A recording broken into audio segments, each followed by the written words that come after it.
श्रीमद्भागवत महापुराण चतुर्थ स्कंद 26वां अध्याय प्रारंभ।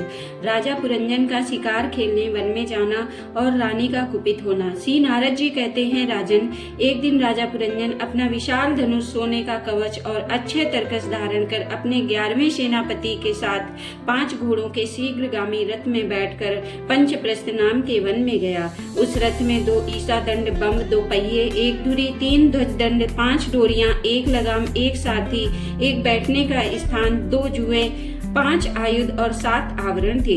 वह 5 प्रकार की चालों से चलता था तथा उसका साजबाज सब सुनहरा था। यद्यपि राजा के लिए अपनी प्रिया को क्षण भर भी छोड़ना कठिन था, किंतु उस दिन उसे शिकार का ऐसा शौक लगा कि उसकी भी परवाह न कर वह बड़े गर्व से धनुष बाण चढ़ाकर आखेट करने लगा। इस समय आसुरी वृत्ति बढ़ जाने से उसका चित्त बड़ा कठोर और दया शून्य हो गया था। इससे उसने अपने तीखे बाणों से बहुत से निर्दोष जंगली जानवरों का वध कर डाला। जिसकी मांस में अत्यंत आसक्ति हो वह राजा केवल शास्त्र प्रदर्शित कर्मों के लिए वन में जाकर आवश्यकतानुसार अनिषिद्ध पशुओं का वध करे, व्यर्थ पशु हिंसा न करे।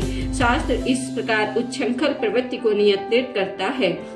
जो विद्वान इस शास्त्र नियत कर्मों का आचरण करता है वह उस कर्मानुष्ठान से प्राप्त हुए ज्ञान के कारणभूत कर्मों से लिप्त नहीं होता।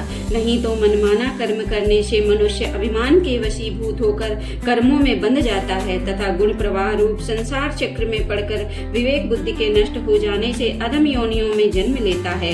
पुरंजन के तरह तरह के पंखों वाले बाणों से छिन्न भिन्न होकर अनेकों जीव बड़े कष्ट के साथ प्राण त्यागने लगे। उसका वह निर्दयता पूर्ण जीव संहार देखकर सभी दयालु पुरुष बहुत दुखी हो गए। वे इसे सह ना सके। इस प्रकार वहाँ खरगोश, सुअर, भैंसे, नीलगाय, कृष्णमृग, शाही तथा और भी बहुत से मेध पशुओं का वध करते करते राजा पुरंजन बहुत थक गया। तब वह भूख प्यास से अत्यंत शिथिल हो वन से लौटकर राजमहल में आया। वहाँ उसने यथा योग्य रीति से स्नान और भोजन से निवृत्त हो कुछ विश्राम करके थकान दूर की। फिर गंध, चंदन और माला आदि से सुसज्जित हो सब अंगों में सुंदर सुंदर आभूषण पहने।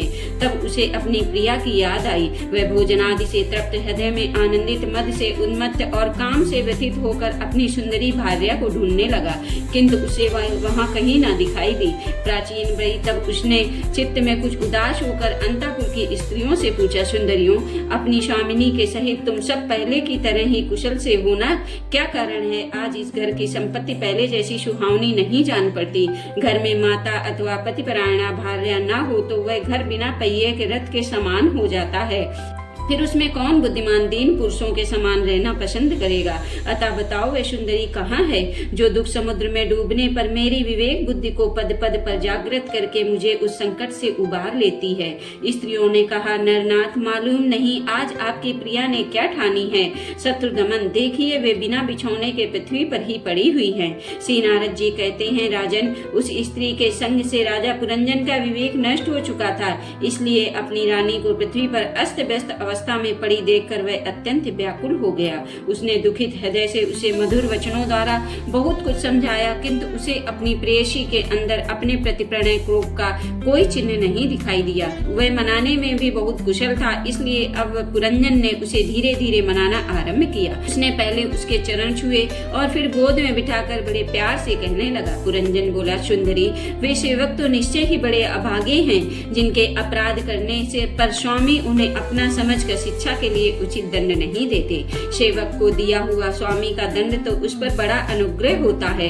जो मूर्ख है उन्हीं को क्रोध के कारण अपने हितकारी स्वामी के किए हुए उस उपकार का पता नहीं चलता। सुंदर दंत वाली और मनोहर भवों से शोभा पाने वाली मनुष्यनी, अब ये क्रोध दूर करो और एक बार मुझे अपना समझकर प्रणय भार तथा लज्जा से झुका हुआ एवं मधुर मुस्कान मई चितवन से सुशोभित अपना मनोहर मुखड़ा दिखाओ। अहो, भ्रमर पंक्ति के समान नीली अलकावली, उन्नत नासिका और सुमधुर वाणी के कारण तुम्हारा वह मुखार बिंद कैसा मनमोहक जान पड़ता है। वीर पत्नी, यदि किसी दूसरे ने तुम्हारा कोई अपराध किया हो तो उसे बताओ। यदि वह अपराधी ब्राह्मण कुल का नहीं है तो मैं उसे अभी दंड देता हूँ। मुझे तो भगवान के भक्तों को छोड़कर त्रिलोकी में अथवा उससे बाहर ऐसा कोई नहीं दिखाई देता जो तुम्हारा अपराध करके निर्भय और आनंद पूर्वक रह सके। प्रिय, मैंने आज तक तुम्हारा मुख कभी तिलकहीन, उदास, मुरझाया हुआ, क्रोध के कारण डरावना, कांतिहीन तथा स्नेह शून्य नहीं देखा। और न कभी तुम्हारे सुंदर स्तनों को ही शोकाश्रुओं से भीगा हुआ तथा बिंबाफल सदस्य अंधेरे को स्निग्ध केसर की लाली के रहित देखा है। मैं व्यसनवश तुमसे बिना पूछे शिकार खेलने चला गया, इसलिए अवश्य अपराधी हूँ, फिर भी अपना समझकर तुम मुझ पर प्रसन्न हो जाओ। कामदेव के विषय बाणों से अधीर होकर जो सर्वदा अपने अधीन रहता है, उस अपने प्रिय पति को उचित कार्य के लिए भला कौन कामिनी स्वीकार नहीं करती। इस श्रीमद्भागवत महापुराण चतुर्थ स्कंद 26वां अध्याय समाप्त हुआ। बोलो श्री कृष्ण भगवान की जय।